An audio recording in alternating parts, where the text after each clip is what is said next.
ललन सिंह जी ने उत्तराधिकारी पर अपना कंठ को खोला, फिर आरजेडी के लोगों को लुच्चा लफंगा बोला।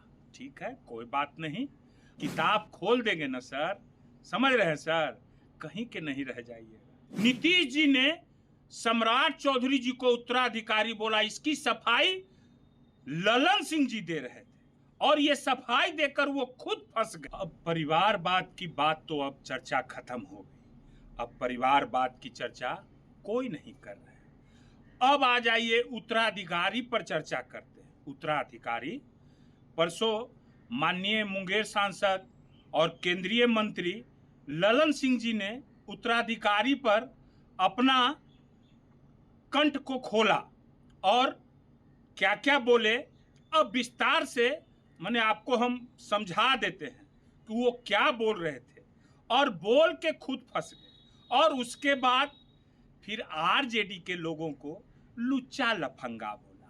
ठीक है, कोई बात नहीं। अब देखिए इन लोग की मर्यादा देखिए, इन लोग की भाषा देखिए कि किस पद पर बैठे हुए हैं और हम लोगों को लुच्चा लफंगा बोल रहे हैं। अरे अगर हम लोग ना किताब खोल देंगे ना सर, समझ रहे हैं सर, कहीं के नहीं रह जाइएगा, समझ गए ना। चलिए जाने दीजिए, उतना हम लोग तेजस्वी जी के सिपाही हैं और हम लोग संयमित बात बोलते हैं, समझ गए ना। हम लोग उरेबी हम लोग को बोलने नहीं आता है। अगर इतिहास खंगालिएगा कौन ज्यादा कौन क्या बोला है पता चल जाएगा। चलिए छोड़िए, अब बताते हैं। उत्तराधिकारी नीतीश जी ने सम्राट चौधरी जी को उत्तराधिकारी बोला, इसकी सफाई ललन सिंह जी दे रहे थे और ये सफाई देकर वो खुद फंस गए हैं।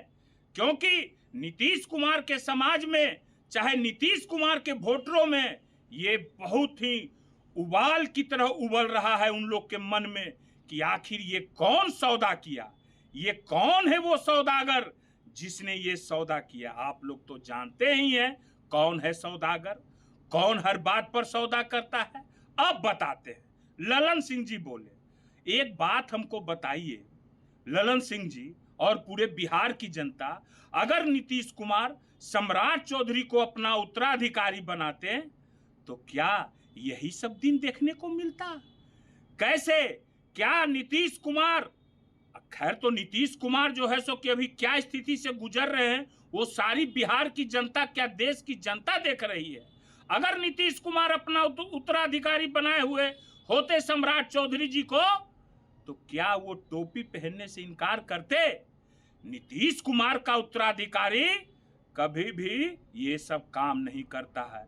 इससे असहज होके तुरंत विजय चौधरी ने कल होके प्रेस कॉन्फ्रेंस करके टोपी पर क्या टिप्पणी दिया और कहा कि मैं 6-7 टोपी पहन लूंगा। उसके जस्ट बाद निशांत कुमार जी ने मजार गए और क्या क्या किए, कैसा असहज महसूस हुआ जदयू में, वो जदयू के लोग से पूछ लीजिए। दूसरी बात, अगर सम्राट चौधरी उत्तराधिकारी होते तो आज शिक्षा मंत्री मिथिलेश तिवारी पद पर नहीं होते।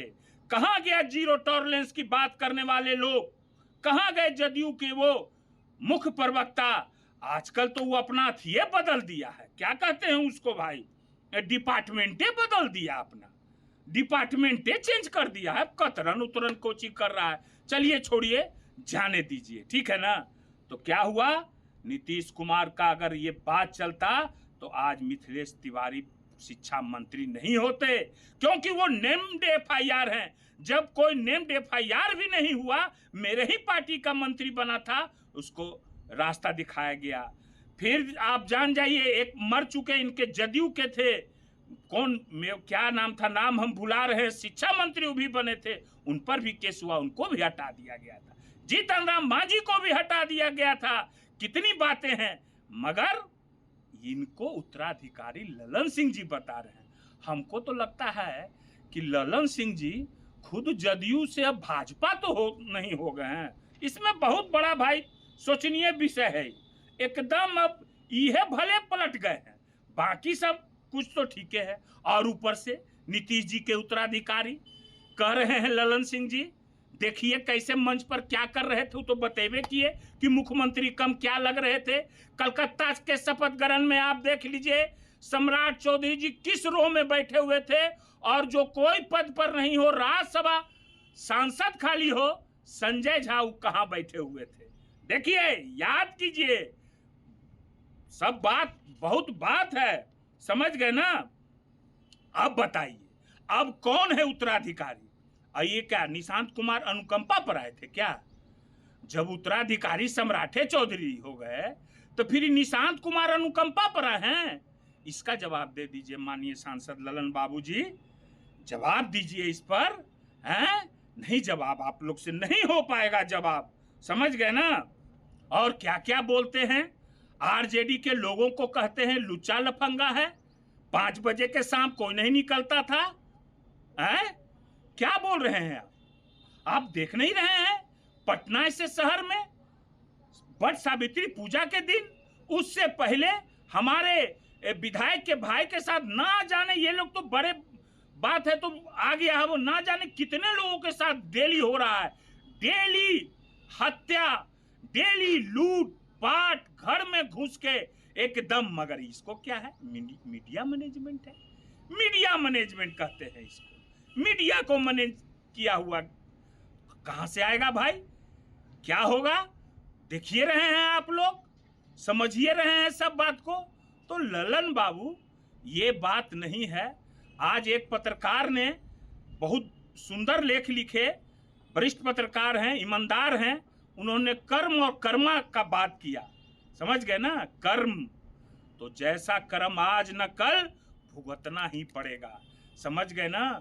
जो दूसरे को फंसाता है एक दिन खुद भी फंसता है, समझ गए ना।